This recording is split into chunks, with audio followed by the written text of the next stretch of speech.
Magandang hapon po sa lahat. Luzon, Visayas, Mindanao, kung saan kayong dako na mundo po tayo nagbabalik dito sa aking munting channel, Samuel Soriano TV29 para mag-discuss ulit ng another coins. At ito po ay ating hilig, pangungulikta ng bariya. Kaya ho tayo nandito nagsiseling ng kanilang mga halaga. Ang aking mga koleksyon. Ayan po. At isa ho tayong kolektor.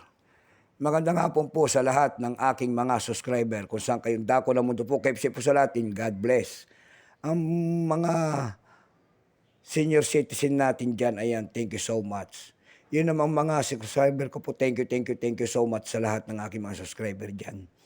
Yun naman po hindi pa po nakapag-subscribe at gusto nyo ang ganito mga topic po about coins, anyayahan ko sana kayo at malaking tulong na po ang inyong gagawin tulad ng pagpindot ng ating subscribe button, like and share para ma-update po kayo sa mga latest ko pang gagawin mga video po. Ang pag-usapan po natin ngayon ay Spain.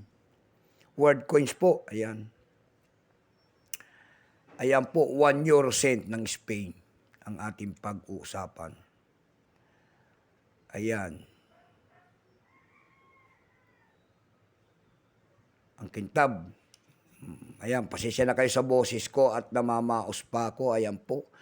Isisingit ko lang ang aking pagbablog. Ayan po. At ilang araw na kasing walang vlog, almost 5 days. Bago tayo magsimula sa ating talakayan, kilalanin mo muna natin siya. Issue po, Spain.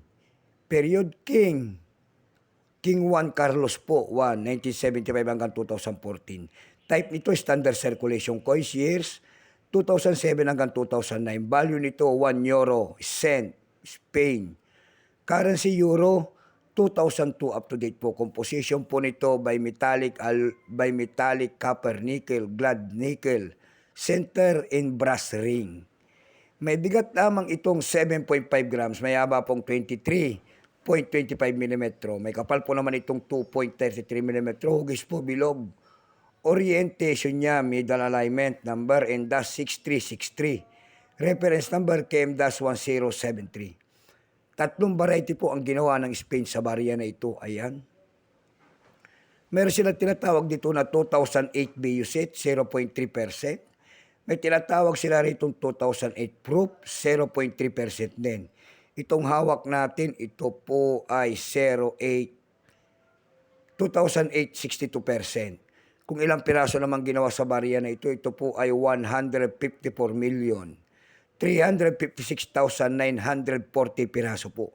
May price na po ito doon sa ating numista.com. Yung kanyang verifying 62, extra fine 62, almost uncirculated 62. Ang circulated ditong barya na ito ay nagkakalaga po na 92 pesos. Dako tayo sa kanyang price. Doon sa ating eb.com na nakita ko tayo nagbebenta doon na rare coins daw ito. Nagkakahalaga po ng 4,735 pesos. Nasundan ito ng 3,265 pesos.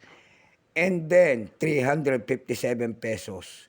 Yung pinakamalit po ay 380 pesos.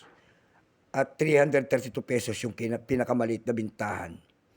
Dako tayo sa Carousel PH. Sa Carousel PH naman po may nakita tayo nagbebenta doon ng 550 pesos. Nasundan po ito ng 380 pesos. Ang kanyang presyo. Ang pinakamalit po na bintahan doon sa Carousel ay 40 pesos. Ayan lamang po ang aking may babahagi sagad na.